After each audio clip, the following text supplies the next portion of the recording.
ready for some football. I don't know about you. Who else could it be but your man Lou? Yeah. Who else could it be but me, your man, Louie T? Welcome to Monday Night Football Overtime. Bears, Patriots. Was not expecting this outcome. Wasn't expecting the margin of victory. Wasn't expecting the amount of points. If you would have told me these two teams would have combined for over 40 points in this game, I would have told you to your face, you are a stone cold liar. And the Bears damn near did it by themselves, scoring 33 points. That's an offensive outburst for the Chicago Bears football team. They created 4 turnovers in this game. They were dominant at times. They scored 23 unanswered points in this game, did the Chicago Bears. At one point, this score was 14-10. Bailey Zappe came in, threw a couple of touchdown passes. The crowd was delirious. And then the Bears defensively put him to sleep. And Justin Fields' legs, with a sprinkle of his arm, but mostly his legs, put the Patriots' defense in quite a bind and quandary. Bears offensively rushed for 243 yards in this game. Second consecutive week, they've run for over 230. They ran for 237 last week against Washington, 243 this week. Again, finding ways to get it done. It's not always pretty with this Bears football team. Defensively, you expect them to be really solid with Matt Eberflus as their head coach. They've got some young talent. You saw some of it on display tonight. Kyler Gordon with a pick. I thought that Jaquan Brisker pick was one of the better picks I've seen all season, going up, snagging that thing with one hand, essentially, and corralling that football. And that was a pick he got off of Mac Jones. And I think, Mac Jones, who? Mac Jones. The mickety, Mac, Bo. He really didn't look like Mac Jones. He looked like Michael McCorkle Jones tonight. And his day was over rather quickly. And I don't know if it was more to do with the ankle, because when he ran, he looked fine to me. Or if it was really due to his play and wanting to see if Bailey Zappe could provide a spark for them. I was sick and tired of the Zappe hour and all the shit that was going on. We talk about this. This is as old as it gets. This is one of those age-old, time-tested narratives. No one is more popular in an NFL town than the backup quarterback. Unless you've got, of course, an elite, franchise Hall of Fame type quarterback. Unless you're the Bills or you're the Packers or you're the Chiefs or one of those types of teams. Bucks right now with Brady, obviously.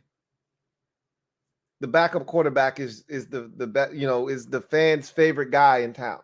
Because there's always hope that this guy can come in and be better than the guy that's currently not getting it done. And this kind of happened overnight with New England. Mac Jones goes down. First of all, no one was really expecting. I can't speak for anyone. I wasn't expecting anything from New England this year. I'm still not. And they got off to an pretty inconspicuous start. Lose a game to a team that you weren't sure if they were going to be able to beat or not in week 1. Win a game in week 2 that I didn't think they were going to win, but it wasn't pretty against Pittsburgh, and they're 1-1. And, you're thinking to yourself, okay, we'll see what these Patriots are about. The Ravens get them in week 3, and you're just like, okay, they are who I thought they were. And then Mac Jones goes down, and you're like, oh, well, that's it for them. And it's kind of similar to what we did to Dallas. I guess that's it for them. And then Bailey Zappe comes in against the Green Bay Packers. Everyone, and this was probably the first sign that the Packers weren't right. And I've been talking about it all season. This Packers team, something's off. Said the same thing about Tampa, said the same thing about the Rams. Said these are supposed to be the best teams in the NFC. Something's amiss with all 3 of them. I think I had already said that about the Packers, but confirmation was in that Patriots game where they needed overtime and all of it to secure that victory with a walk-off field goal. And I'm like, that's a rookie making his first career start. And it's not just any rookie. It's a 4th-round rookie, a guy that didn't expect to see the field, wasn't even active the first few weeks of the season. And here he is starting in Lambeau Field and going toe-to-toe with Aaron Rodgers, and they barely escape through the Packers. Interesting. Don't know if that's more of an indictment on the Packers or more of credit to the Patriots, Bill Belichick, and his staff. Didn't really know. We later found out that it's more of an indictment on the Packers, but that's not the point. The Patriots almost won that game. Then they turn around and they win, the next 2 games with Bailey Zappe under center. And all of a sudden, you're like, whoa, what's going on here? And I don't know if he started that Packers game. He might not have started that game. I feel like he did start that game, but maybe he didn't. Either way, no, he didn't, because Billy Ho started that game, got injured, and then he got in the game. That's how it went down. And then he started the next 2 games. He won both of those games, beat up on the Lions. Last week, they take care of the Browns, and this guy's turning into a folk hero. This is what always happens with these damn backup quarterbacks. And so now people start being delusional. They start thinking that this guy's better than Mac Jones, which I thought was just asinine. And tonight, I thought it was the perfect scene that was set, right? Bill Belichick comes out before the game, says both of these guys are going to play. They start Mac Jones. He comes out. They go 3 and out twice. Jones puts together a drive. After the 2 3 and outs, you hear chants of Zappies. We want Zappe hour, all that bullshit. And Jones comes back in, puts together a drive, then throws a back-breaking pick in the red zone, and to which Bill Belichick says, okay, enough of you. Zappe, you're in. You're down 10-0 at that point of the game, okay? You're being dominated by a Bears team that scored a whole entire 7 points the week prior. And so Zappe goes in, bing, bang, boom, touchdown, interception off of Fields, bing, bang, boom, touchdown. And just like that, this guy is turning into a legend, okay? They're screaming his name. He's sitting on the sidelines. The camera's shining on him. It's like, oh, my God, it's mass hysteria. They think it's Brady, the second coming of Tom Brady reincarnated in New England. Oh, my God, how could we get so lucky again? And then the second half happened. And Bailey Zappe looked mortal. He looked less than mortal. He looked average. He looked less than average. He looked tragic. He looked less than tragic. He looked like ass.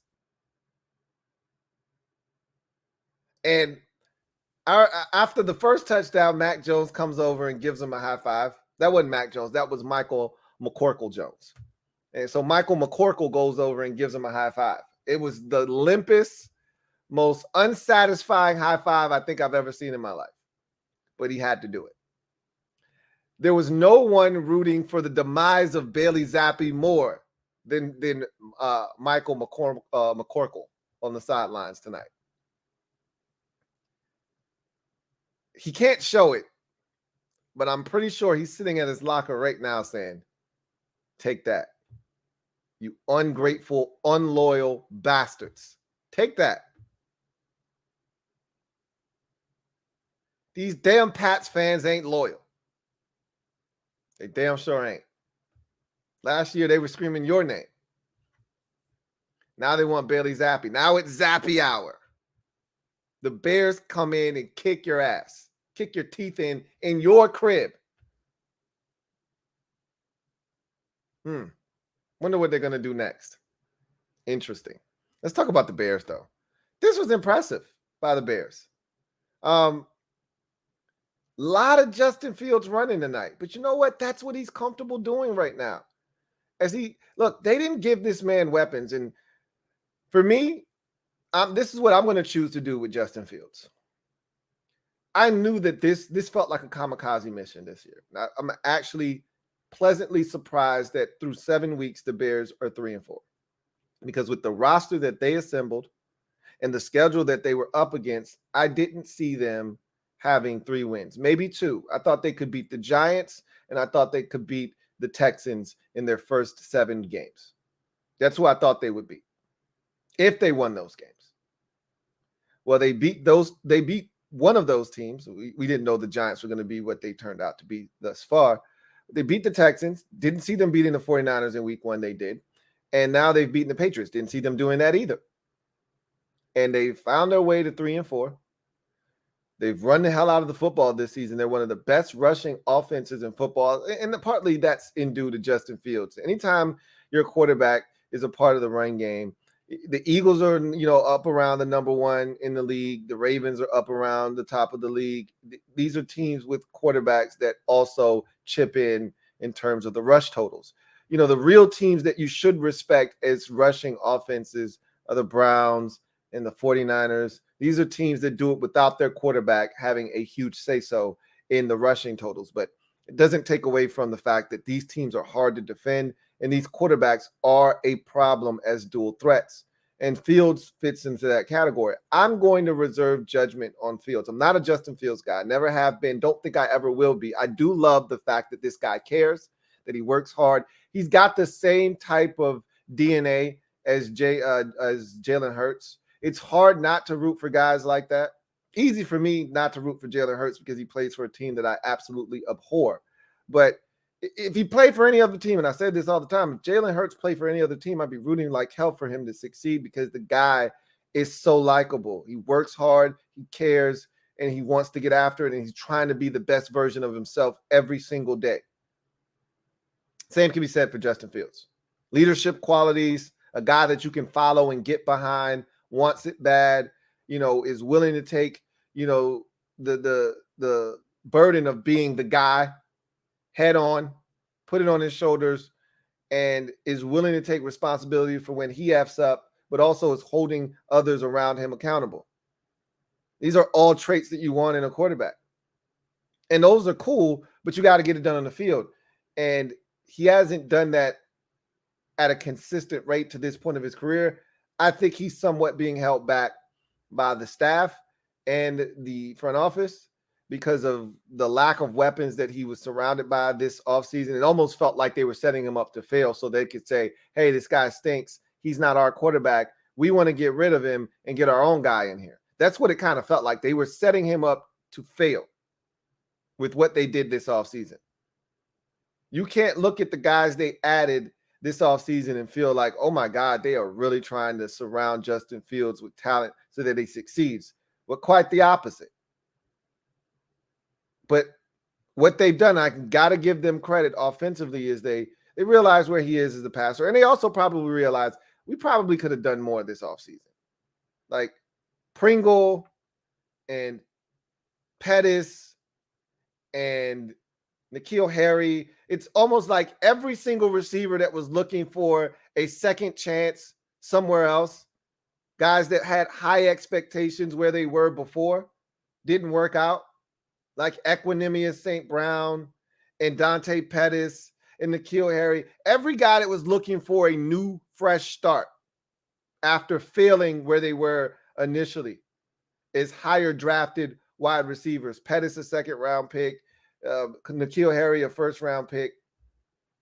Equanimous St. Brown, not as high. I think he might have been like a fourth or fifth round pick, maybe even a sixth in Green Bay, but looking for a fresh start. Hey, let's give all these retreads a second opportunity.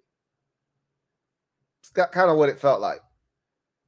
And then Pringle was undrafted. Hey, he was doing good in Kansas City. Let's give him some run here in Chicago. They set the man up to fail, essentially is what it felt like. Offensive line is very up and down and uneven.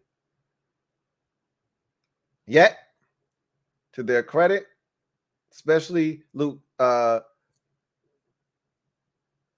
offensive coordinator, Luke, I forgot his last name. I want to call him Gadecki, something like that. I got to give him credit for what he's done with this offense, kind of surrounding the run game surrounding their offense around their run game. They've got a plethora of backs, and they're able to run the football effectively. Fields is a part of that now. And, when he's able to break the pocket, it creates, a little uneasiness within the defense. You saw the Patriots have to adjust by not adding, by having a guy spy Fields, after a while. And so you're taking a defender out of the rush and out of coverage. He's just doing nothing. If he doesn't run, that guy is rendered essentially, irrelevant on the play, which is why teams don't like to deploy spies, because you're essentially wasting a guy. Because if that quarterback doesn't take off, that guy's doing nothing on the play. So that's not what Belichick wanted to do. And you knew that coming into the game, the Bears wanted to run the football, and you knew Belichick wanted to take it away, and he was ineffective in doing that. So that says something about the Bears and their ability to run the football. And there were called runs. That was the difference between what he did last week against Washington and this week against the Patriots. Is last week there weren't called runs for Fields. This was him, about to be sacked and, getting away and making something out of nothing. He did that tonight as well, but there were at least 6 or 7 called runs for Justin Fields where he was the ball carrier. And they were able to add another blocker into the mix. And they had the numbers because he was the one toting the rock. So I just thought it was a really good game plan tonight, despite the interception. And I liked the poise that he showed in the face of adversity. They had it going early. They're up 10-0. Everything's going their way. Zappe comes in, gives them a spark. They score a touchdown. Boom, an interception tipped off of one of the Patriot defenders and into the hands of one of their secondary guys. And boom, another touchdown. And all of a sudden, it went from, hey, we've got total control of this game and all the momentum to, wow, they've got all the momentum. They've scored 14 straight. Crowd is involved. And they were able to quiet them down, go down the field, score a touchdown, retake the lead, kick a bunch of field goals, and they literally field goaled them to death after taking the lead 17-14. It was field goal after field goal after field goal after field goal, but it just kept stretching that lead out. I'd venture to say that the Bears had about 5 straight possessions of which they ended it with points being put up on the scoreboard. I'm actually interested to see how that played itself out. Let's see.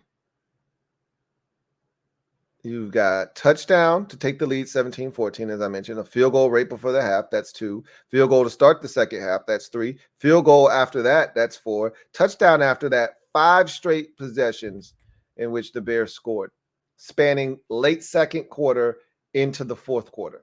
5 consecutive possessions. Started with a touchdown, ended with the touchdown. 3 field goals in the middle.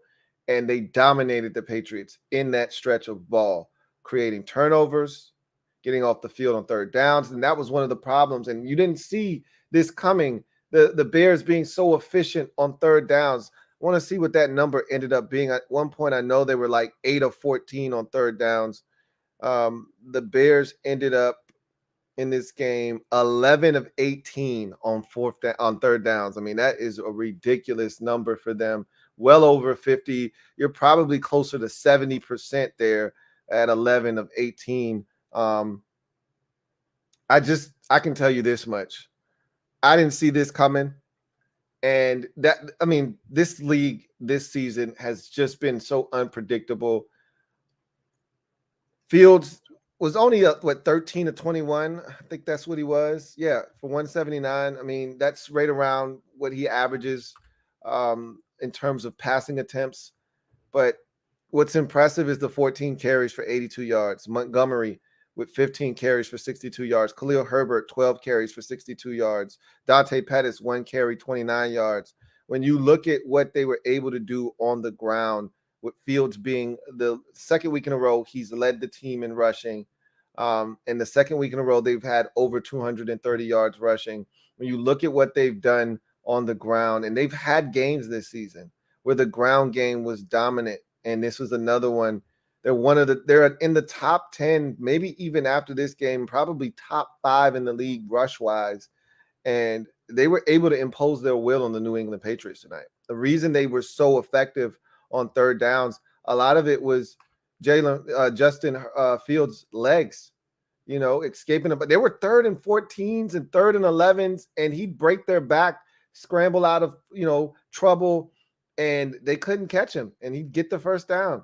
but there were also a lot of third and shorts and manageables because they were able to be effective on first and second down running the football. They were able to stay out of their own way. There weren't a lot of penalties. Justin Fields has been known to take a ton of sacks. I don't even know if he was sacked tonight, to be honest with you. Let's see. He was sacked 4 times. Didn't feel like he got sacked 4 times. Matthew Judon was putting on the show. So, yeah, I take that back. I do remember him, acting up, especially in the first half. Not so much in the second half, but didn't feel like he got sacked 4 times, even though he was sacked 4 times. Felt like he was getting away. Wasn't a lot of negative plays, especially in the second half. In the first half, in that first quarter in particular, there were some negative plays, and there was, some opportunities for them to really get out in front of New England, and they didn't take advantage. But you got to give them credit. I've said this already about the NFC. It's wide open. And when I say that in terms of making the postseason, do you know how many 3 and 4 teams exist in that conference right now? I mean, more than half the conference is probably 3 and 4 or less. Let's see if we can't run it. 16 teams in the NFC, right? Washington's 3 and 4. Every team in the NFC West is 3 and 4, with the exception of the Seattle Seahawks and the Rams. The Rams are 3 and 3 because they didn't play a game this week. But the the Arizona Cardinals are 3 and 4. So are the San Francisco 49ers. The Chicago Bears, we saw them tonight. They're 3 and 4. The Lions are 1 and 5 because they had a bye week. The Atlanta Falcons, I don't know if I said them already. Let's start over. Washington's 3 and 4. Atlanta Falcons are 3 and 4. Arizona Cardinals are 3 and 4. The San Francisco 49ers are 3 and 4. The Carolina Panthers are 1 and 6, or 2 and 5, excuse me. The New Orleans Saints are 2 and 5. The Tampa Bay Buccaneers are 3 and 4. The Green Bay Packers are 3 and 4. The Detroit Lions are 1 and 5. The Chicago Bears are 3 and 4.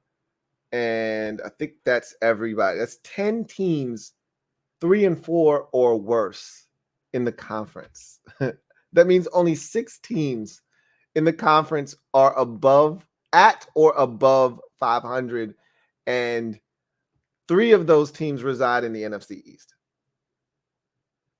The Rams are at 500. The Seahawks are at 4 and 3. You got the Eagles undefeated at 6 and 0. The Giants at 6 and 1. The Cowboys at 5 and 2, and the Vikings at 5 and 1, and they had a bye week. That's it. That's all that exists in the NFC. That's 6 teams, right? So there's one wild card out there still floating around, and then you don't know what's going to happen with the Cowboys and the Giants, and hell, Minnesota isn't even a lock to win their division yet because Aaron Rodgers and the Packers may get their shit together eventually, and who knows what happens. They could go on a run, and the Vikings could fall off a cliff. But the Seattle Seahawks, you can't think that this is going to continue, but who knows? I mean, they're really playing good football right now. And, the Rams are struggling. Let's see if they get their shit together, but it's just wide open, right? Look at the Bears at 3 and 4. As bad as they've played at times this season, as terrible as they've looked offensively at times, that defense is good enough to keep them in ball games. That's going to be an interesting game next week against Dallas, by the way, because Dallas, they didn't look good against Detroit if you watched that game on Sunday. They forced 5 Lions turnovers. That game at one point was like 10-6. The Lions were right there. Had an opportunity, got all the way down to the 1-yard line and fumbled the football. They might have scored and their coach didn't challenge. They turn around and they fumble the snap on the next play and the Cowboys recovered. Like, they had opportunities, did the Lions, in that football game. They did the Detroit Lions thing, okay? What bad teams do, they find ways to lose games.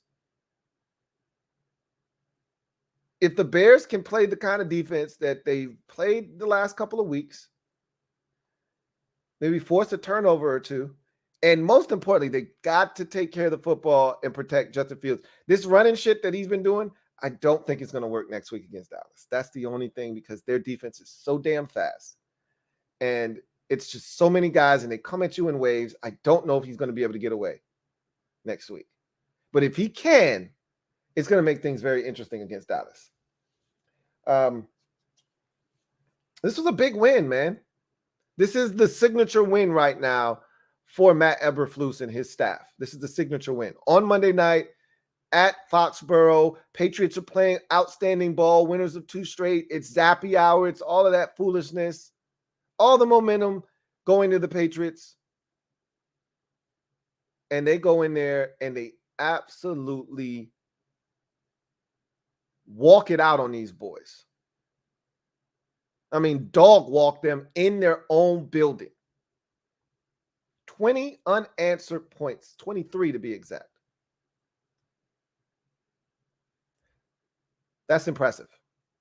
I don't know if it's sustainable, but that's impressive.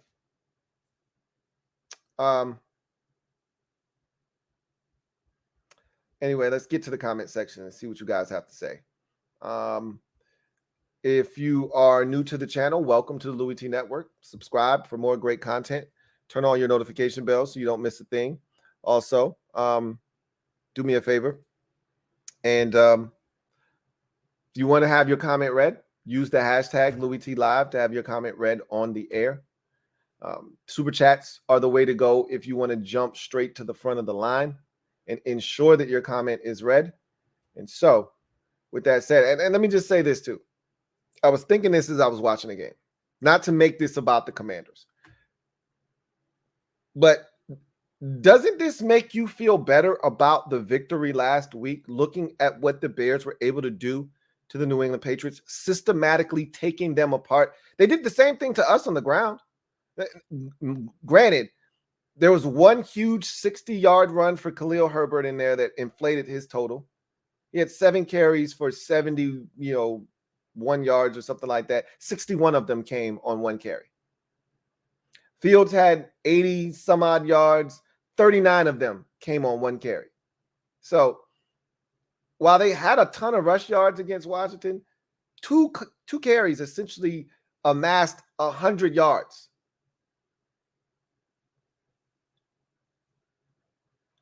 They had the same amount of rush yards essentially that they had a week ago against us, but less success. Now, they were able to move the football, early in the game at least. 3 possessions into the red zone, 0 points. But doesn't it make you feel a little bit better watching them take apart the Patriots, knowing that we held them to 7 points, their season low? Got to make you feel just a little bit better about that win. It was as ugly as it was. They didn't do that shit to us. I'm not saying. I'm just saying. Anyway. Let's get to the comment section. John Livingston, thank you for the super chat. Greatly appreciate you. Thank you for being a member of the MOBB. My guy, JL Smith, writes, Lou, the Bears knew what we did the Patriots D. While solid, it is slow as F on the edge, and Fields could take advantage. Credit to Eberflus. They knocked Zappe down a peg. You love to see it. Well, I do. As do I. I'm right there with you. Okay. I love to see it as well. This thing was getting out of control. It was getting out of hand. Somebody had to do it. I didn't know if the Bears were equipped to do it or not. I didn't think they would. But it was good to see it be done, especially after. Look, I'm not going to sit here and act like I'm a Mac Jones fan, because I'm not. I don't dislike him. I think he's the perfect fit for the Patriots offense. They go from Tom Brady to Mac Jones. It seemed like a seamless transition. However, I don't want to turn him into a sympathetic figure here, but the way they were treating him just now, like, are you kidding me? The guy set Patriots franchise records in passing yards, touchdowns, and wins in his first season as a starter, and this is the treatment he gets when he gets hurt. The backup quarterback comes in, and you beat the Browns and the Lions, and you want to act as if you beat Buffalo and, the Eagles? Like, what are we doing here? You beat two lousy teams. And then you get your ass dog walked by another team that's not all that great. Now, you could easily say, Zappe, this isn't even on his this is not even a blemish on his record. He didn't start this game. Mac Jones did. Zappe technically is still undefeated as a starter in this league. But this was his game. He stunk the joint up in the second half. He's a basic quarterback. Mac Jones has way more tools than Bailey Zappe. And they treated this man, it actually crossed my mind. It was a fleeting thought, literally, like it went shoo, like right through my head. But it entered my brain for a second. Could the Patriots get something from Mac Jones? Like, if Bailey Zappe turned out to be really good, and this only happened after the 2 touchdowns, I'm like, well, shit. Zappe comes in, they score 2 touchdowns, the crowd is delirious. Maybe he is the antidote.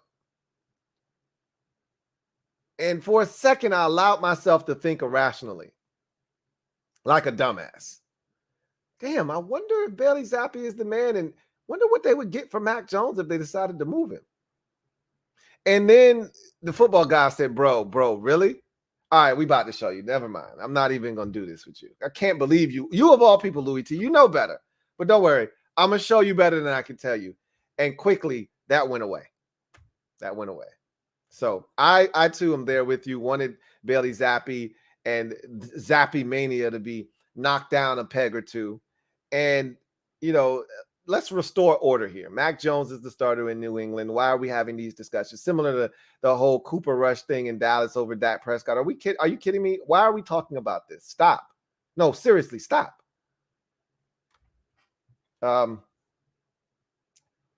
Their defense, very disciplined, to your point, but not the fastest and most athletic.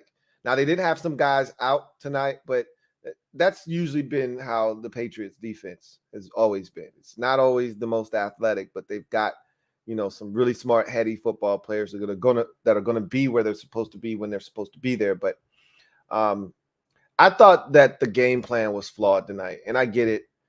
Fields is a young quarterback, doesn't always see the field well, needs to see wide open targets. You don't want to play a ton of man-to-man because it makes it easy for him to read what's going on. I just thought they should have put a little bit more pressure on him. He's a guy that when you speed him up, when he feels like he's being rushed, he'll run into a sack. He'll hold on to the ball a little bit longer. If you can play sticky man-to-man, I like this. This I think his name's Jack Jones, this corner that they got from ASU. I remember the scouting report on this dude when they drafted him. He was one of the most highly sought after high school football players in the nation, and then gets in a little bit of trouble in college. Has to go to JUCO route, goes to ASU, plays for Herm Edwards, balls out, and but the stock is a little low. Didn't run as fast at the combine, and so teams were down on him. If there's, I don't trust Bill Belichick doing a lot of things draft wise. I don't. He's much better at taking some shit that you weren't able to get the most out of and get the most out of him. Like Kyle Van Noy, right? He's good at that shit.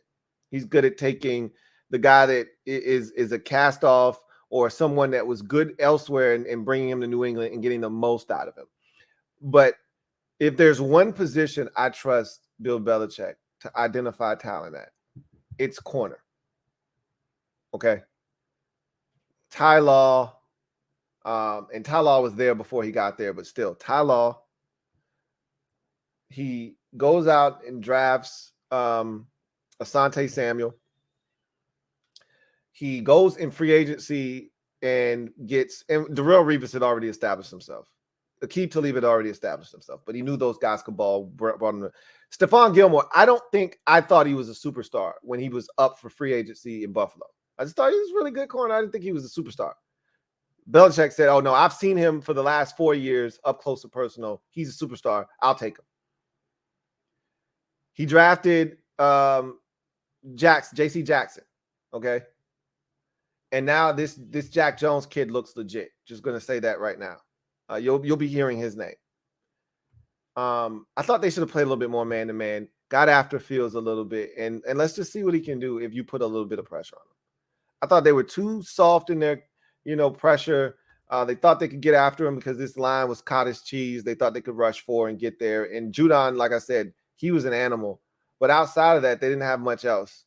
And it made it too easy for him to navigate. And then I get it. Mobile quarterback, don't want to turn your back to him, play man-to-man coverage. It makes it too easy for him to pick up big yards. You want guys eyeballing the quarterback. If he takes off, you can make something happen. But what difference does it make if you're watching him in zone coverage if you're slow as hell, which is what the Patriots are defensively, and that's why he was able to take advantage of them. So, anyway, I digress.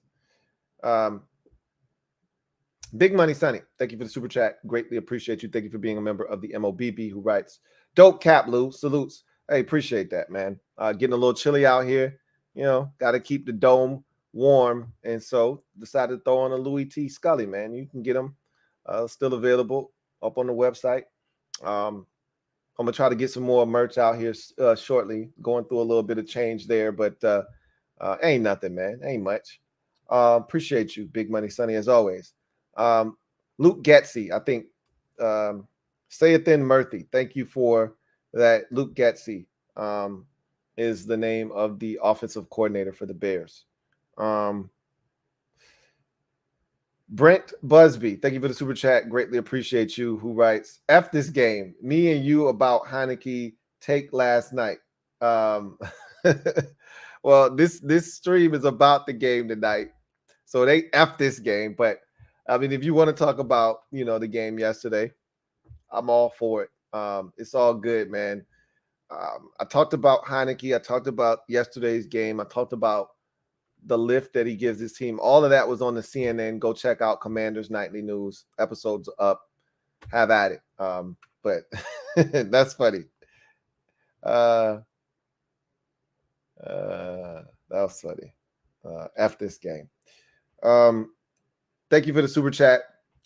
Greatly appreciate you. Writes, are the Giants the worst 6-1 team in history? I can't say that. I don't know every 6-1 team that has ever been in the NFL. I can tell you this, they're not as bad as you think. There's this, sentiment that you have to be dominant to be 6-1. No, you got to find ways to win games. Look, I just gave you the parity that exists in the NFL right now. This is one of the zaniest seasons I've ever watched. Okay. From week to week, you have no idea what is going to transpire. Brady said it like 3 weeks ago. It's a lot of bad football being played. When he said it, I don't think he was including his own Tampa Bay Buccaneers at the time, because like 3 weeks ago, they were probably 3-1 and now they're 3-4. However, they're playing bad football right along with most of the league. And so by virtue of the league having so many bad teams and the Giants playing a schedule that is advantageous, but you also have to you can't just put it on the schedule because they haven't even played the soft part of their schedule yet. They've played bits and pieces of it. Yep, Carolina, Chicago, but they went to Tennessee and beat the Titans. They went to Jacksonville, and that's not the easiest thing to do. I know the Jags suck, and they've only won 2 games, and they've struggled of late. But that Jags team, they play incredibly hard. They're a very talented football team, and they could have easily lost that game. They beat the Green Bay Packers over in London after being down 17-3, and then they beat the Baltimore Ravens after being down by double digits late in that ball game. So you can criticize them, but they're doing the thing that every team would kill to be doing right now, which is finding ways to win. If your favorite team were 6-1 and you won the games the way that the Giants won, you wouldn't be talking that shit. You wouldn't be talking about, is this the worst 6-1 team ever? You wouldn't even be asking that question. You'd be upset that people were asking that question, or you'd be using it as a rallying cry. Oh, they think we suck. We're the worst 6-1 team. Cool. We'll keep winning while you keep worrying about, are we the worst 7-1, 8-1, whatever in one team in league history?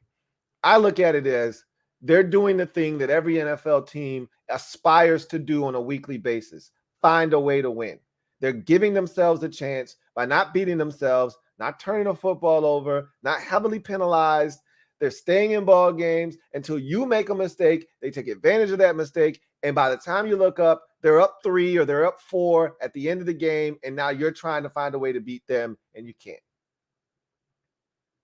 That's what the good teams do. They find ways to win. It doesn't have to be pretty. It just needs to be gritty. And most importantly, it needs to be a dub. And that's what they've done. So if you call being 6-1 and finding ways to get it done on a weekly basis the worst team in NFL history with that record, knock yourself out. I don't think they're that. I don't think they're the worst 6-1 team in NFL history. I think they're a team that finds a way to win. You can only beat who they put on your schedule, and you only got to win by 1 point. That's it. Just got to have one more point than the team that you're playing against. And whether it's 1, well, you can't get 1-0 in the NFL. Whether it's 3-2, 7-6, or 6-5, who gives a shit? Washington won a game 12-7, and you would have thought we lost the ball game. I watched a game that was 11-10 earlier this season. And the Denver Broncos weren't giving that game back. It's one of the ugliest games we watched all year. It's one of the ugliest games I've watched in a long time. Think they only got 2 wins this season. You think they're giving that one back? Hell no.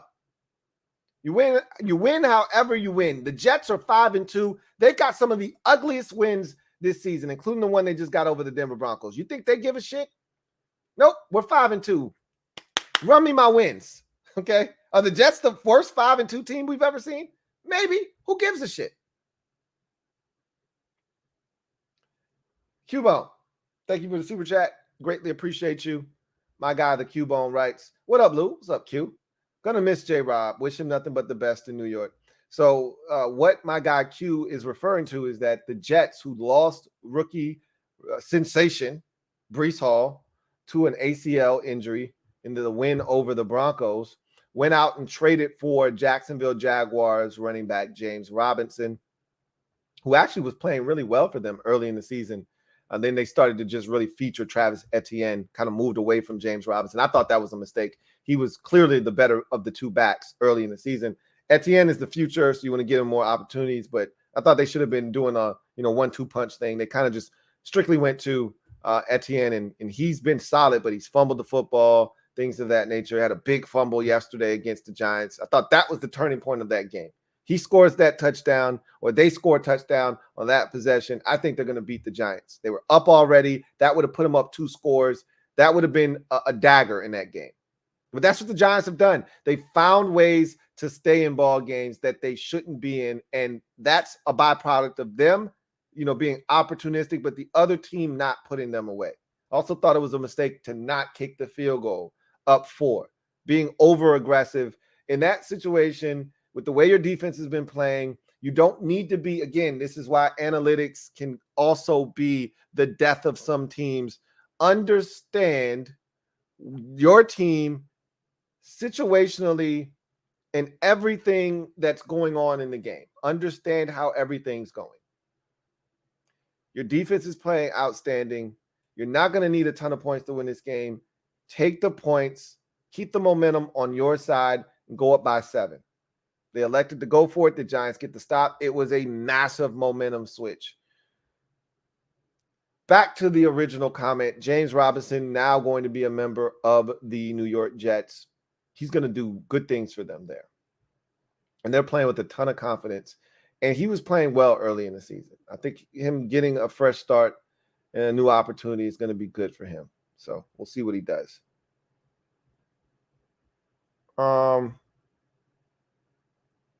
John Livingston, thank you for the super chat. Greatly appreciate you. Double up. Thank you for doubling up. JL Smooth writes, Lou, I respect Bill Belichick. He's a Hall of Fame coach. But how do you let a quarterback who has struggled to throw downfield pick up a 3rd and 16? He did the same thing to Josh Allen in last year's playoff game. Ironic. Belichick is one of those coaches, and he does a phenomenal job of this. He takes away the thing that you want to do, that you do best. The thing that you want to do the most, he looks to take it away. I could remember very vividly the Saints having this high-powered offense, and it was featuring Jimmy Graham, and he was tearing the league to shreds. And he took his best corner at the time, Aqib Talib, and he said, put him to sleep. And Aqib Talib did that, put him to sleep. And they won the game against the most, efficient and high-powered offense in the league at the time, the New Orleans Saints. And they scored all of like 10 or 13 points in that game. They've been scoring 30-something on just about everybody. That's the thing that Belichick does. He takes away the thing that you want to do the most, the thing that you do the best. The Browns are a run-heavy offense, got to run the football. They've been running on everybody. Nick Chubb had 100 on just about everybody this season. He didn't even come close last week. Shut that shit down and dominated them. Forced Jacoby Brissett to beat him. He couldn't do it. Thought they were going to do something similar tonight. Shut that running game faucet off completely. Fields, legs, non-existent. No David Montgomery. No, Herbert, Khalil Herbert. None of that shit jumping off. Make Justin Fields beat them with his right arm and prove that they can be proficient as a passing offense, because they haven't shown that for much of the season. Didn't do that. And again, I think a lot of that starts up, front with Justin Fields' ability to run, him breaking that defense down in some third and long situations, at least two of them in this particular game. He was able to, like that 3rd and 16 year reference. And I don't know if it was 16 exactly or not, but it was in there. It was 15, 16, 17, somewhere. It was 3rd and forever. And he runs for a first down. And they rushed, if I'm not mistaken, they rushed like 3 or 4, probably like 3 on that play. There's no excuse for that. And he had another one on like a 3rd and 11 or 12, and he got the first down. So I don't think Bill Belichick really accounted, and I'm shocked actually. I don't think he accounted for Justin Fields' legs. I really don't. It's almost like they were surprised that he was that athletic or something. I don't know. Let's see.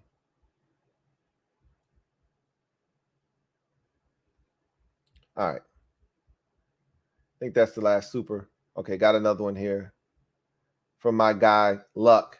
Thank you for the super chat. Greatly appreciate you. Thank you for being a member of the MOBB. My guy, Luck, writes, glad to see you back in colors again, Lou. I'm glad I didn't have to sleep my Monday away again. Depression is real. First time for the first time, Heineke, or one time for the one time, excuse me. One time for the one time, Heineke. I'm glad you didn't have to do that either. I'm glad that you were able to enjoy your first Victory Monday in like 6 weeks. We haven't had one of these since week 1. Victory Friday doesn't quite hit like Victory Monday. Although I will say Victory Friday was very refreshing. It made my weekend that much better. Nothing hits quite like Victory Monday.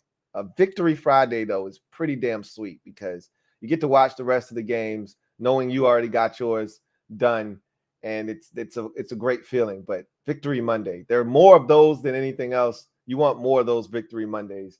Hopefully, this is the first in a while, but the second of many to come this season for the Commanders. So,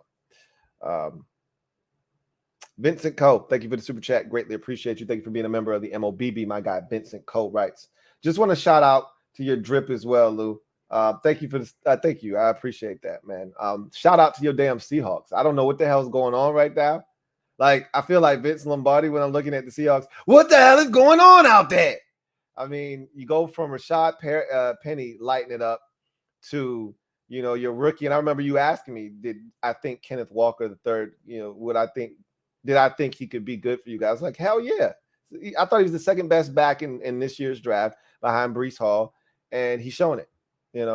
Destroyed a soft and flaccid Chargers rush defense and helped lead them to a victory. And all of a sudden, defense doesn't look all that bad. The last couple of weeks, stymie. And look, I think that game against the Cardinals would have been a little bit different if they had DeAndre Hopkins, but that's no here nor there. Shutting that shit down and holding them to like 9 points or whatever they scored in that game, and then turning around and doing what you did to the Chargers. And the Chargers were struggling offensively. So it's not like they were lighting the scoreboard up. We watched them.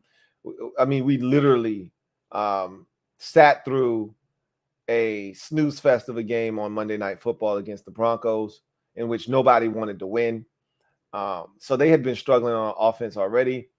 But to do what you did pretty damn impressive. And to be, who had the Seattle Seahawks? Raise your hand if you had the Seattle Seahawks leading the NFC West after 7 weeks. My hand is not only down, my hand is, both of them are tied behind my back. Because I talked so much shit about the Seahawks this offseason about how they're going to be so trash. Boy, I couldn't have been further from the truth. Anyway, I digress.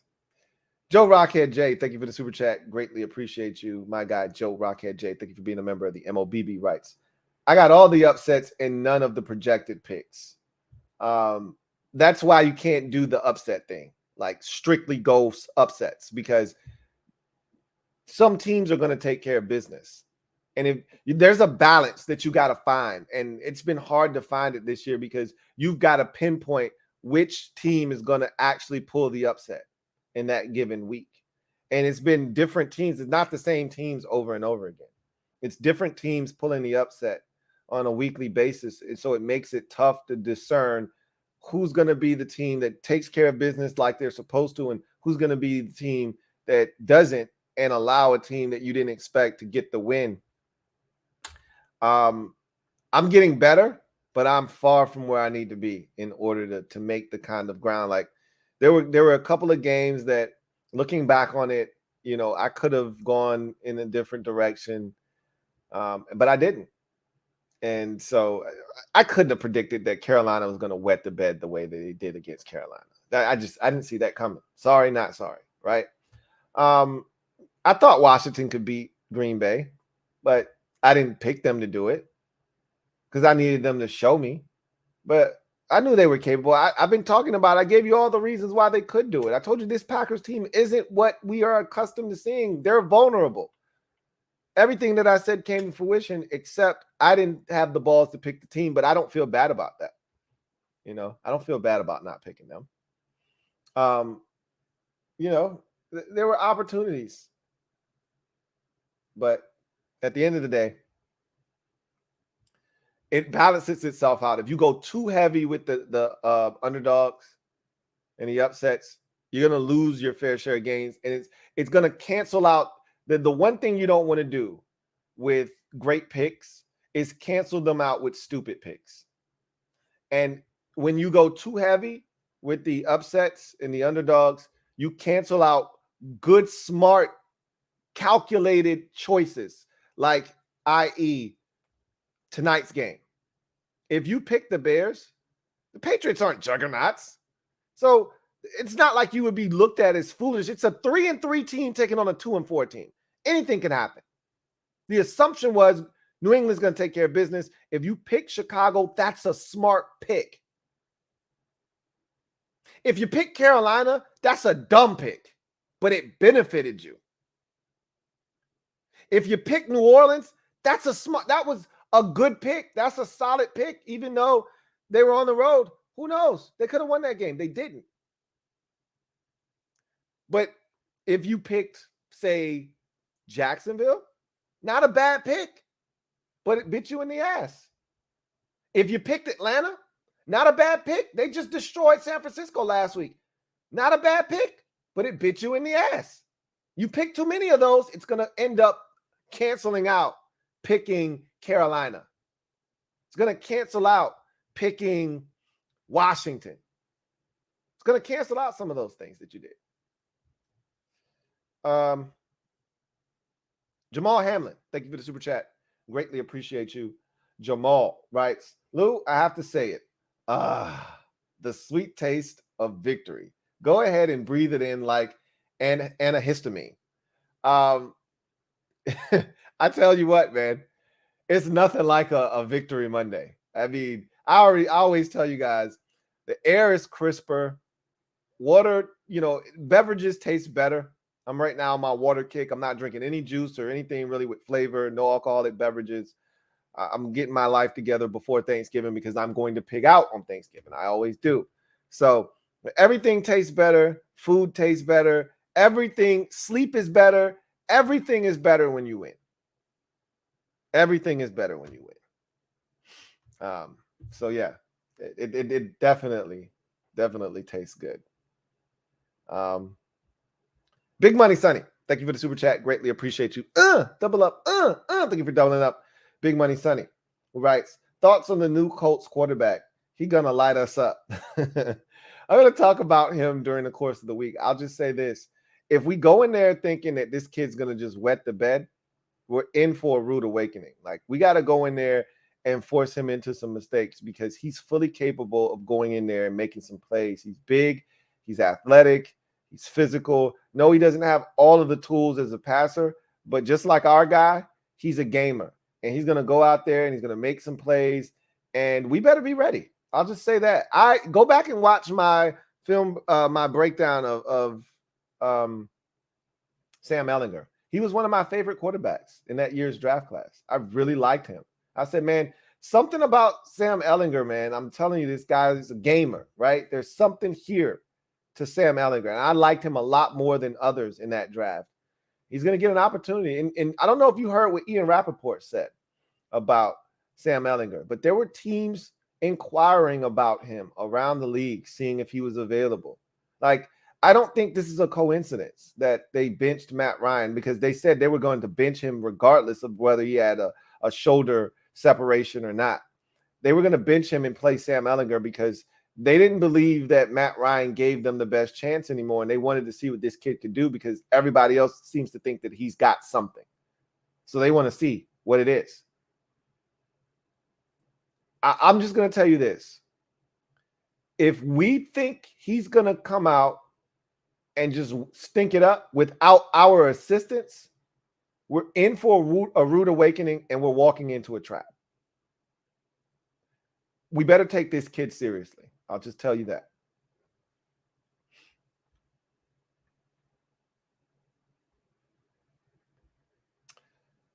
Thank you for the super chat. Greatly appreciate you. My guy, Luck. Double up. Thank you for doubling up. Who writes? This comment is for Ree. Hashtag Louis T Lives. Please read. What? I don't even know what that means, but I assume that you mean well. So I'm just gonna continue to move on. Got my caps on. And go to the next comment. But I assume that you mean well. So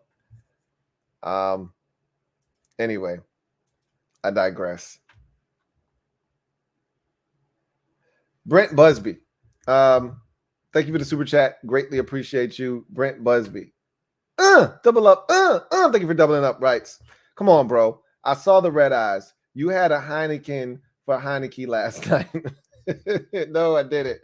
That mofo made one good throw. We drafted and traded for a quarterback for a reason.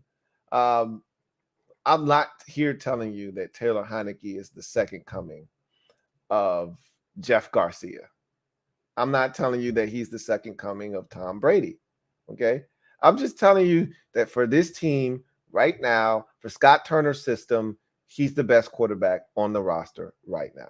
That's all I'm telling you. He gives us the best chance to win. Nothing more, nothing less. I'm not telling you that this is the franchise quarterback that we have longed for and that we don't need to look anywhere else. We don't even need to see what Sam Howell has. We don't need to draft another quarterback. We got him right here. It's number 4. It's Taylor Heineke. That's not what I'm telling you. All right? Understand that I want to win football games as a fan. I'm sick of losing, okay? Heineke gives us the best chance to do that. That's all I'm stating. And with Heineke, you're going to take the good with the bad. There's going to be pick sixes like we saw against the Packers. They're going to be interceptions. They're going to be bad, fumbles. He gets hit. The ball comes out. They're going to be turnovers. They're going to be misses to guys that are open. There are balls that are going to hang in the air forever, get guys lit up. We've seen all of that with Heineke. Understand that.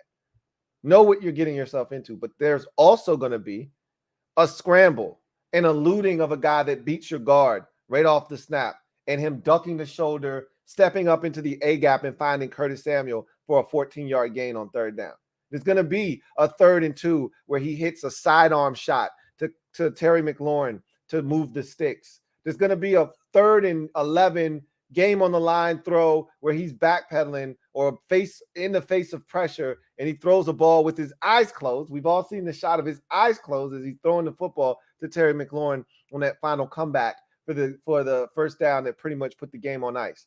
There are going to be those throws. The throw to Terry, I don't know if he's going to be able to do that consistently. That throw was a thing of beauty to Terry on down the right sideline, outside shoulder, dropped it in the bucket. But that throw to Antonio Gibson in the back of the end zone with touch, feathery, soft touch, he's fully capable of doing that. We've seen him do that multiple times. That's his thing. Again, all I'm telling you is he gives us a chance. I'm not telling you that he's a world beater or we got our guy. I'm just telling you he gives us a chance. We knew that about him. John Livingston, thank you for the super chat. Greatly appreciate you. My guy, JL Smooth, writes, Bills fan, in my opinion, a bit overconfident versus Green Bay. Never count out AR, and it's the Sammy revenge game. I'll be at Ralph. Yes, I still call it the Ralph because Ralph Wilson Jr. was a building block of the NFL.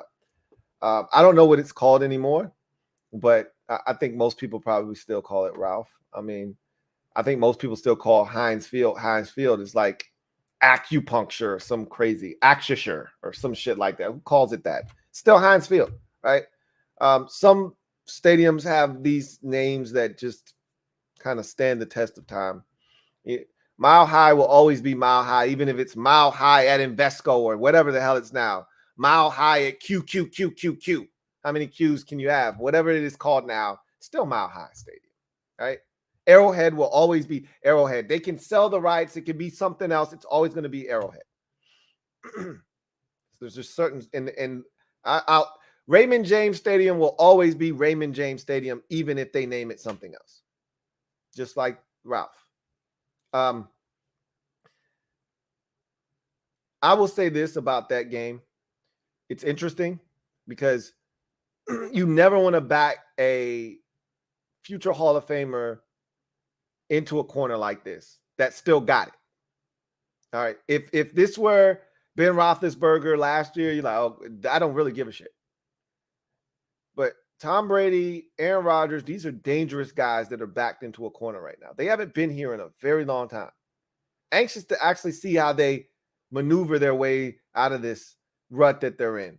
But in Aaron Rodgers' case, you heard what he said. It wasn't quite RELAX, relax. It wasn't quite that. But whatever the next step down is, that passionate, fiery, answer he gave to the, question about, them struggling and playing the Bills next week. He's like, yeah, that's what we need. That's probably what we need. Nobody's going to give us a chance. We're supposed to get, beat up by a Bills team coming off of a bye week on a Sunday night. We're supposed to get killed. Aaron Rodgers is a double-digit underdog for the first time in his career. A double-digit underdog. Think about that. You don't think that's going to serve as motivation for them going into that game? It's literally, this is the easiest week of preparation for a head coach. Because you don't have to do anything but put in a game plan that's going to give your team a chance. The motivational piece, you don't have to do anything. All you got to do is show them the Vegas line. This is what they think of you. And then you can go to all the first takes, Skip versus Shannon shows, and just pull off a little 30-second clip of them talking shit about the Packers and saying that they're done and they're this and they're that. You don't have to do shit this week. No one is going to give the Packers a chance. If you're the Bills, you're in a no-win situation.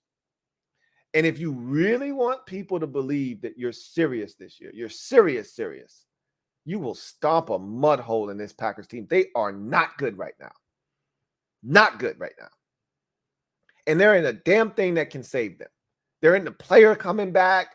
They're not magically just going to get better. Alan Lazard left the game. That's Aaron Rodgers' best receiver. He left the game and did not return against Washington. Now, I don't know what his ailment is, but anytime a guy doesn't come back in the game, it can't be good. And it's usually not something that you'll see them playing with the following week. But we'll see. I'm just here to tell you, it's Samuel Watkins right now, potentially Alan Lazard. Maybe it ain't going to be Alan Lazard. Maybe he won't play. And a bunch of youngins. If that Bills team doesn't smell blood in the water and destroy these boys, then I start to question if the Bills are serious about doing what it's going to take to be the number 1 seed, have, all roads to the Super Bowl come through the Ralph, as you just said, and try to be the team that finally takes out Kansas City, or you need to be taking out Kansas City and getting over that hurdle and hump for yourselves. Because as you can see, the Chiefs, they're still figuring shit out. But they're figuring shit out. And so you may have gotten them last week, but if you got to go to Arrowhead again, just like last year, you went to Arrowhead, beat the shit out of them in the regular season, went back to Arrowhead, and you lost in the postseason. If you go back to Arrowhead again, you may not get the same result.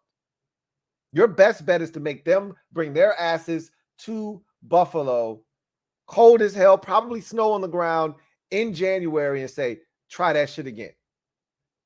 This time at our place. These are one of the games that you make a statement. Rest of the league, we not effing around. All right. This is one of those games where I need the Bills to understand that this is on that F around, find out scale. Okay? You F around in this game and you'll find out the greatness of Aaron Rodgers. Let's not go that route. Take it to him early, take it to him often, put those boys to sleep before halftime. F around and you'll find out. Don't let it be you. I think you guys are going to take care of business, personally. Vincent Cope, thank you for the super chat. Greatly appreciate you. My guy, Vincent Cope, thank you for being a member of the MOBB Rights. Caught off guard and bamboozled by the Seahawks, too.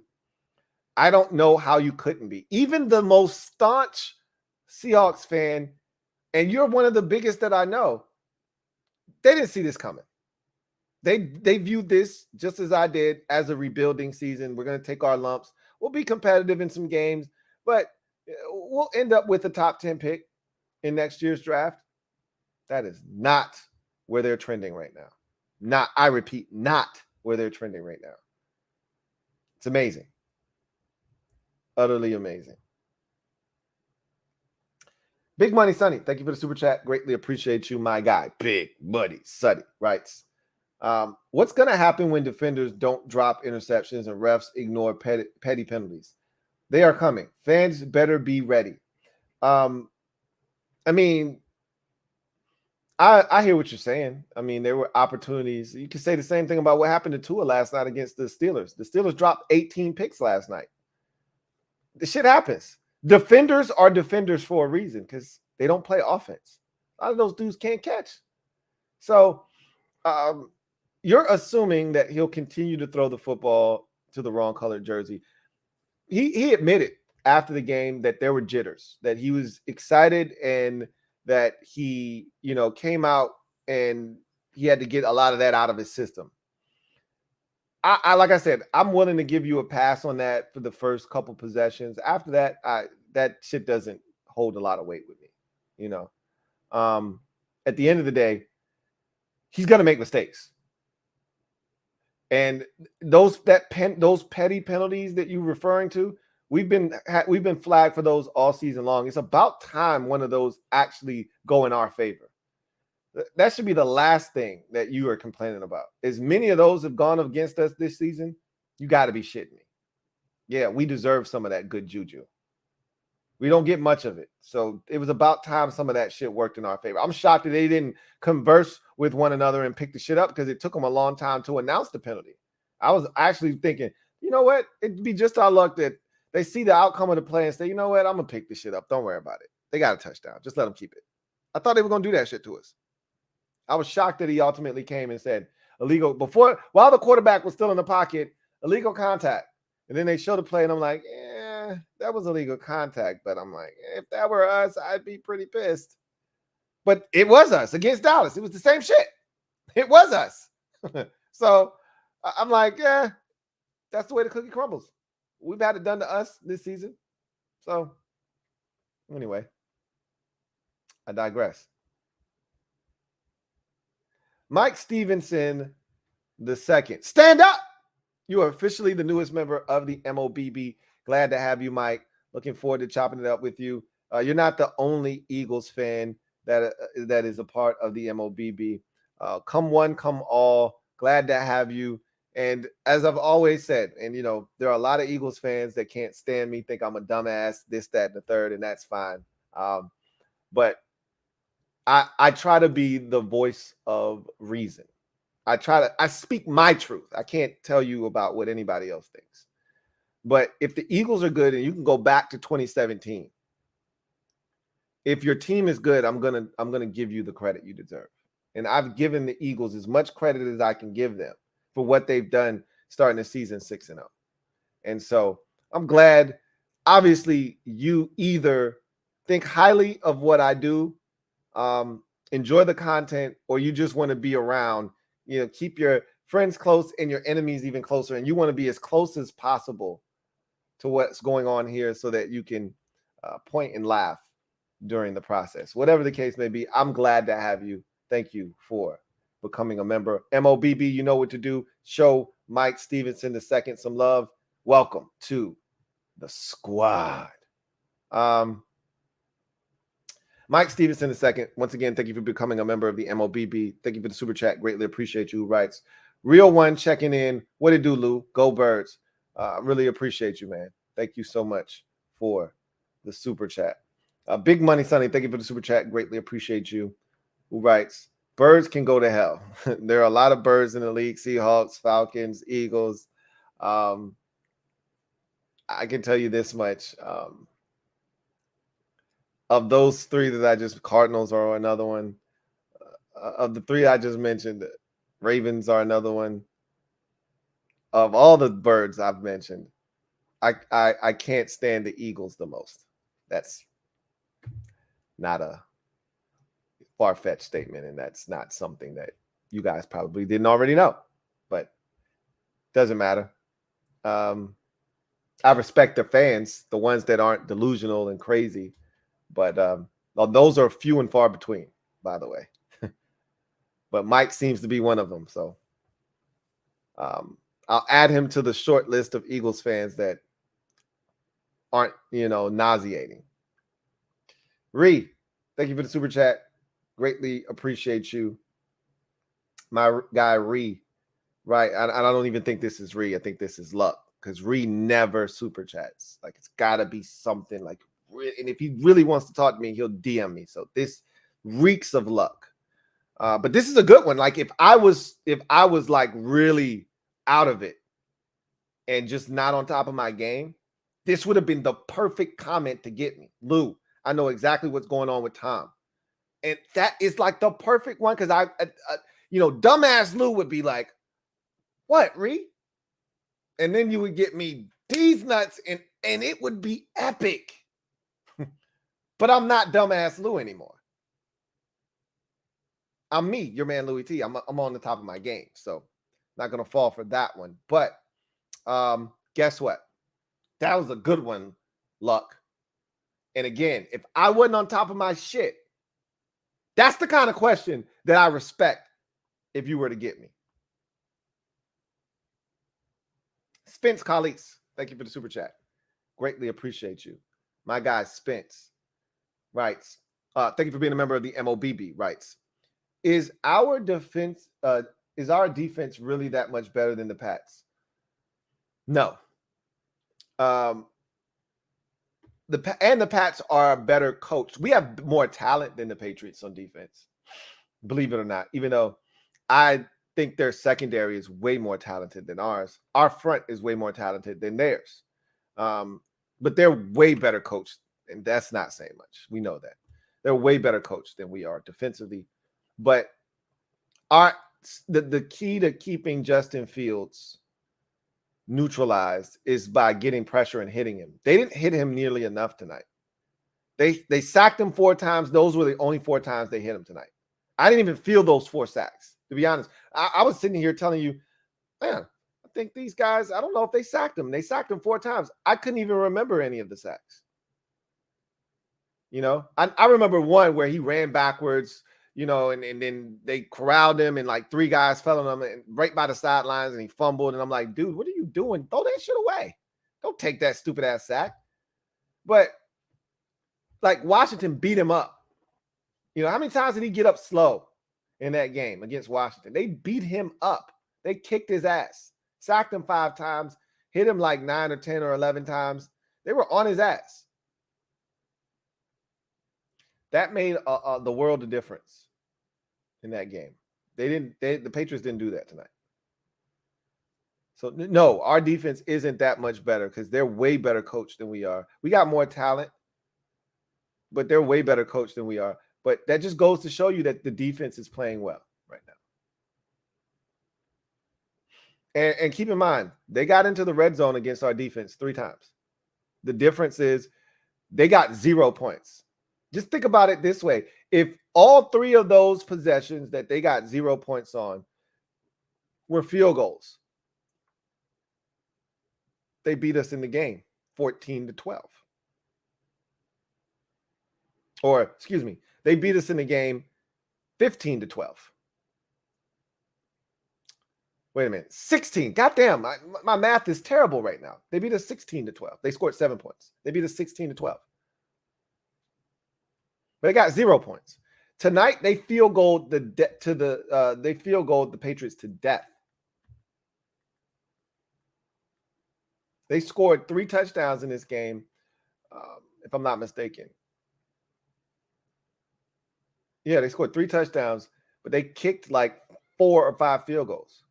Let's see. 24, 27, 30, 33. They kicked 4 field goals, scored 4 touchdowns.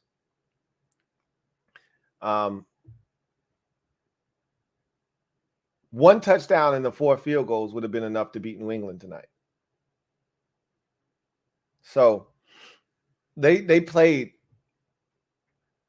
better. They played better, but they also took advantage of opportunities. Remember, we didn't turn the ball over either. The Patriots did tonight. That doesn't help your cause either. So, yeah.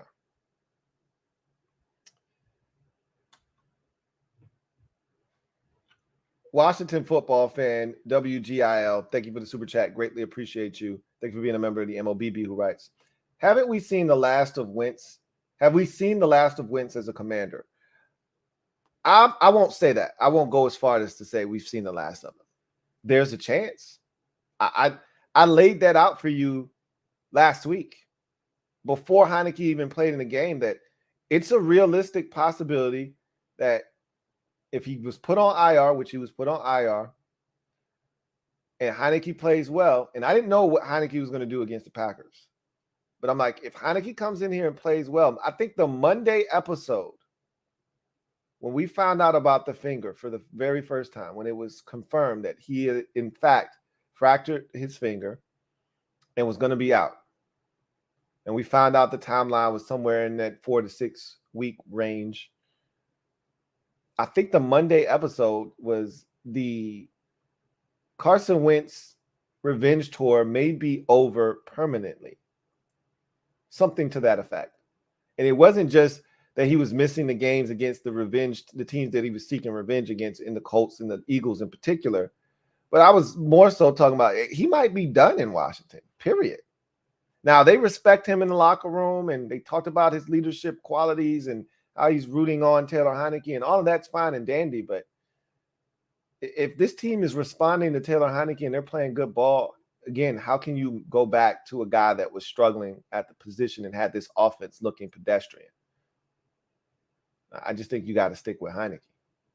So we'll see. There's a good chance that you could say that this is it for him.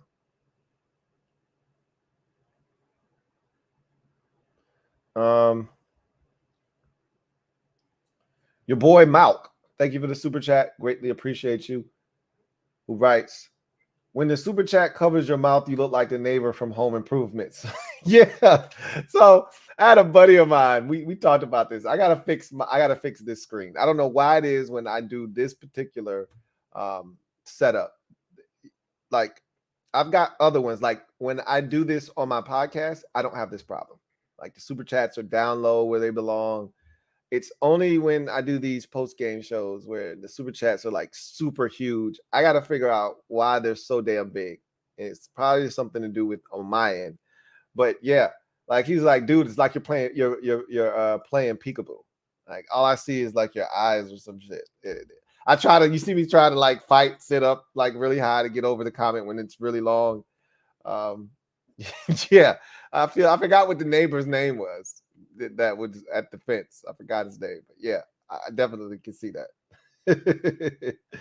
Joe Rockhead J, thank you for the super chat. Greatly appreciate you. Double up. Thank you for doubling up. Who writes, Lou, you on top of it like that nice hat. I appreciate it. Thank you so much for a lot of y'all are saying it's like y'all never seen me rock this hat before. I rock these hats all the time. Like y'all saying it like this is the first time y'all have seen this hat or something. But hey, I appreciate the love, man. Seriously. Abel Ambrosio, thank you for the super chat. Greatly appreciate you. Thank you for being a member of the MOBB who writes, in your opinion, is Ja the next D Rose prime? I think he's better than Derrick Rose.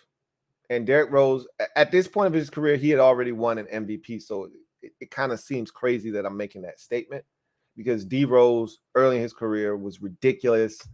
Some of the craziest hops we've seen from a guy his size, made some ridiculous plays, won playoff games and series and things of that nature. Had the Bulls, if I'm not mistaken, in the Eastern Conference Finals, if not in the finals, the second round for sure. And as I mentioned, won the MVP. That said, though, Derrick Rose never was a serious threat from deep. A lot of his game was predicated on his ability to get to the rim. And what I've seen from Ja, and this is the thing that I think the best of the best in the league, this is what they do. They come back every year with a facet of their game improving. And for Ja, in his first year in the league, he just wanted to establish himself. He was more of a facilitator and a playmaker. He could score, but he wasn't really looking for his. He was getting guys involved. And that was what Ja was early in his career that first year. It was more of a facilitator, playmaker, making sure others get involved. Wasn't really always looking for his shot. He had no problem scoring 17 points, but he was going to have 13 dimes, right? There'd be nights where he'd have 11 points, but he'd have 14 dimes. The next year, he came back and he said, all right, I got to score the basketball a little bit more. I got to be willing to shoot a little bit more. That's what my team needs from me for us to take the next step. So what did we see? This monumental jump in production from Ja, right? Numbers, go up. Field goal percentage goes up. Leads the league in paint points, things of that nature. Getting to the free throw line with more frequency. I thought he didn't get to it enough last year, and I still don't think that the officials give him the treatment that his superstar status deserves, but he'll get there eventually. I'm seeing those free throw numbers go up now because he attacks the basket so often that he should be shooting no less than 12 free throws a night when he's in attack mode. But you could see teams playing him a certain way, not respecting the jumper, not respecting his ability to shoot. So what does he do? He gets better as a shooter.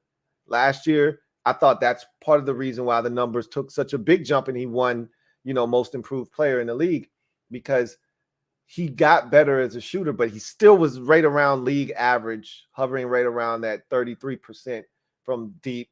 But the mid-range got a little bit better.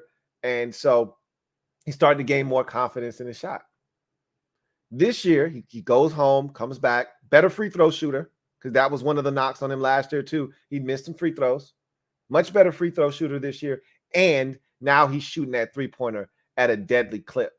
If that continues, and it's a small sample size. We've only played 4 games. Everybody was talking shit after the loss to Dallas. He comes back, scores 38 tonight. Desmond Bane had a rough start to the season. He scores 38 tonight, 8 of 11 from 3, and we beat the Brooklyn Nets in a shootout.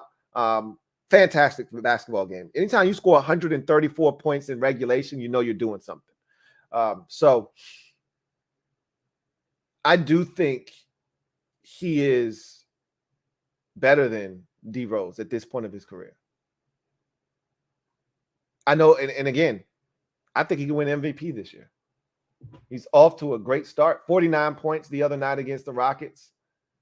You know, in his first 2 games, he was averaging 41. Has the stinker against, but everybody stunk that night. It wasn't just Ja against the Mavs, and then bounces back, scores 38 tonight. So, yeah, I'm feeling my guy right now.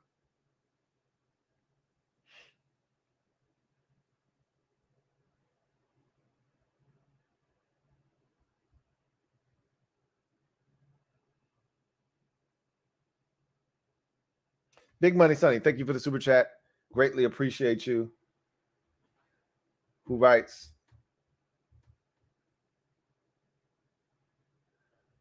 I don't even know what this comment is about. I don't even know. Like this long, Lou, or this long, or that long. I don't know what the hell that's about, but I'm just going to move on. That one, shoo, right over my head. I don't even know. I don't even know if I want to know. Metaphor, thank you for the super chat. Greatly appreciate you, my guy. Metaphor writes, or first of all, thank you for being a member of the MOBB, my guy. Metaphor writes, Tim Allen's neighbor was Wilson. Yes, that's his name, Wilson. If you would have given me a multiple choice, I think I would have gotten it, but I wouldn't have thought of his name by myself. Wilson, that's his name. Jamal Hamlin, thank you for the super chat. Greatly appreciate you. Double up. Thank you for doubling up. Jamal, who writes, Lou, when Heineke throws an interception, he looks like Pennywise. Although it's the Halloween season, I hope we don't see that face too much versus the Colts.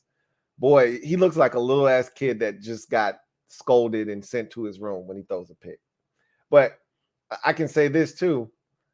He looks not too dissimilar when he throws a touchdown pass. And he's got that mean mug, grit game going, that nasty ass growl. You know what I'm saying? Like, fools trying to doubt me, It all looks the same, but he looks, you can tell when he's pressing. I can say that. He was pressing early in the game. You could tell. But the difference this year so far, and it's just, again, small sample size, 1 game, is that he was able to overcome that. Last year, it would have compounded. And if that fumble, scoop and score would have counted, it might have gone in that direction. It might have turned into the Saints game. It might have turned into the Chiefs game from last year.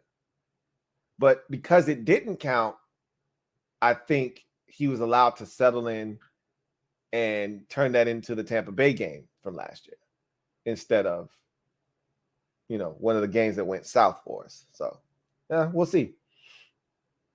Hopefully you're right. We don't see the Heineke dejected, I just made a mistake face against the Colts very often. Take command for life. Thank you for the super chat. Greatly appreciate you. Thank you for being a member of the MOBB, who writes, check your Insta DMs when you get a chance, Lou. Do I need to do it now, or is this something I can do after the show? Let me know. Because when you say when you get a chance, that means I can do it later. If you want me to check them now, then you should say, hey, check your DMs right now. So I'll just assume that I can check them later, and I will. And keep in mind, my guy, Kevin, the PRF, sent me a bunch of supers and people that became members of the MOBB that were there early in the show but got, removed because of all the comments. I'm going to read those tomorrow on the CNN. So I want you guys to know, if you paid for a super chat, I want to do my best to make sure that your comment gets read. And if you became a member, I want to make sure that you're acknowledged as a member. So we're going to make sure we take care of some of that house cleaning tomorrow on the show. Dejan Bell, thank you for the super chat. Greatly appreciate you. Dejan writes, 3 cheers to our special teams. Sip, sip, hooray! Sip, sip, hooray! Sip, sip, hooray! We have the best unit in the league. I won't go that far. I like our unit, though. I told you, in order to have an ironclad special teams unit, you need at least 2 fiends, right? Troy Apke, Trap was good for essentially a fiend and a half by himself, but just call him one. All right. Cam Sims was your second. You were always good to go. There's no more Trap, even though he's now back on the practice squad. There's no more Trap on the active roster on most weeks. But you still have Cam Sims, who is a fiend. But now you've added in Percy Butler and Sip, Christian Holmes. So by adding in Sip, I really feel like, and Percy, I really feel like that takes us over the top. So I'm feeling really good about this unit right now. And he's making plays, man. You gotta take your penalties. And fans were cussing him out early in the season, but dude's been making plays. Sip, sip, hooray! Sip, sip, hooray! Take command for life. Thank you for the super chat. Greatly appreciate you. Double up. Thank you for doubling up. Who writes? After the show, it's all good. Okay, cool. Cool beans. We'll do. We'll definitely check it out. Anyway, that is the last super chat. Let's see. I'll read a couple of these hashtags and we'll get out of here. Gregory Lightbody. I'm hoping Ellinger doesn't somehow have a good game against Washington because backups usually do well against them. You're not wrong about that. I've seen a fair share of guys making their first career starts or, not playing well as a first-year quarterback, but getting an opportunity and really taking it to Washington. But that wasn't this defense. And so we'll see. It's a new year. I'm going to try to be objective and just focus in on the task at hand and hope that they can get the job done against a guy that hasn't really seen a ton of NFL defenses in the regular season. So we'll see. I'm hoping to make this initial start for him. I'm hoping they make it a living hell for him and that he gets better from there, but it starts rough and we're the team that starts him off rough. I'm hoping that's the case. Ree says the recency bias among NFL fans is unreal. New is always better. The latest is the greatest. Geez, that's how it goes. Always. I mean, it's not just the NFL. It's just in sports in general, because a lot of the newer generation hasn't been exposed to things in the past. All they can talk about is what they know. So it's amazing. I was so ignorant to the fact that young people didn't, because you just assume that they do their homework. When everybody tells you somebody is great, you just assume that the 17-year-old kid is going to go and go find clips. Because it's crazy. When we were coming up, we knew about guys that played like Magic and Bird. We knew about those guys, and we didn't see them. But we knew their greatness, and we went and found out about those guys. We didn't have YouTube to be able to go back and watch the 88 finals. We didn't have, YouTube to be able to go watch these guys go after it. We had to go and watch ESPN Classic. You had to catch it when it came on TV. Remember the slow-ass crawl, the TV guide? Remember that? I'm going to save that for a podcast episode. Anyway, I'm shocked at how little NBA players and younger fans knew about Michael Jordan. Like, I was shocked at how many of them learned about Michael Jordan through the Last Dance documentary. Like guys like Trae Young. These are Kobe Bryant guys. All of these young kids coming into the league, they're Kobe Bryant guys. They have no idea that Kobe Bryant got everything that he knew from Michael Jordan. And so it just amazed me how little they knew about MJ and his greatness. And you see it in other sports. The latest is the greatest because that's what they've been exposed to. It's easy to just say that is the greatest player or that is the greatest game or that is the greatest this or that I've ever seen because they haven't exposed themselves to, other things.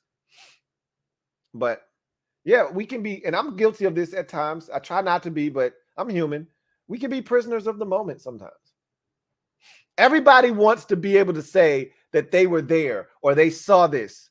I was there. I watched this live. I remember when this happened. Everybody wants to be a part. So it sounds better if you're able to say that's the greatest because I watched it or I was there live. Sounds better. Reese says, my great-great-grandmother has more life in her than my Bucks do. Stop, Reese. Stop. Oh, man. Hold on. I want to read that one. I think I got a super chat, though. I do.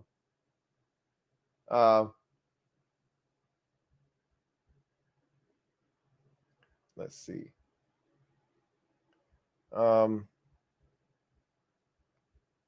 Jamal Hamlin. Thank you for the super chat. Greatly appreciate you. Jamal Hamlin writes, no, it's not, Lou. Again, a good try. Because I'm not going to say what's not. I'm going to just assume you meant when I said I want to say it was take command for life, that it's all good. You're saying, no, it's not. I'm just going to assume that. I'm not going to ask you what. Just going to assume that that's what you're talking about. It is all good, Jamal. Come on, man. It is all good, bro. All right. I want to read this one. You know, Reed loves doing somebody looks like. Reed says, Matt Eberflus looks like a guy who tells kids to rub some dirt on it when they fall and get hurt. He does, doesn't he? I can see him doing that. I don't know. It's something about his face and then his grill. I think that does it for me. Reese says, if this Bears team can get some legit pass catching threats, they could be a good team. I think the jury's still out on Justin Fields, but I think they owe it to him, and as NFL fans, we owe it to him. I can't speak for you. I know I owe it to him, and I'm not a Justin Fields fan. I owe it to him to wait to pass judgment on him until he gets some real talent around him, specifically at the receiver position.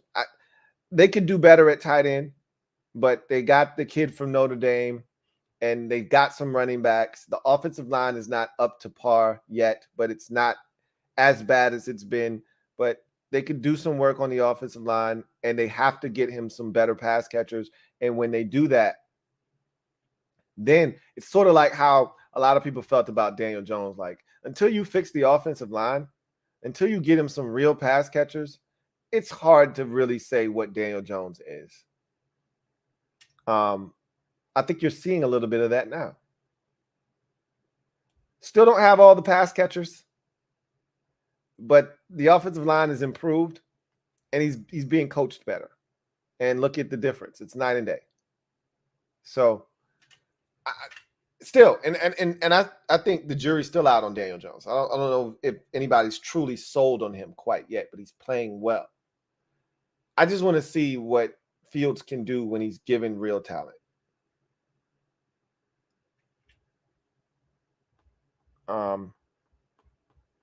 Got another super chat. And it's from Jamal Hamlin. Oh, okay. Jamal, I got to vet everybody. I'm sorry. Call this the luck effect. I got to vet everybody. He says, Lou, I was talking about your last super chat for the night. Got you. It was my last one at the time. And so you're right. It wasn't, because you've sent 2 since then. I just had to look. Every time it seems a little suspicious, I'm going to err on the side of it is suspicious. So unless you make your comments specific to where you're not looking to leave it open-ended, I'm going to assume you're trying to get me and that you've been hijacked. And that has nothing to do with you. It's everything to do with me. Okay? Everything to do with me. But I got you. I got you. Thank you for that super chat, Jamal. So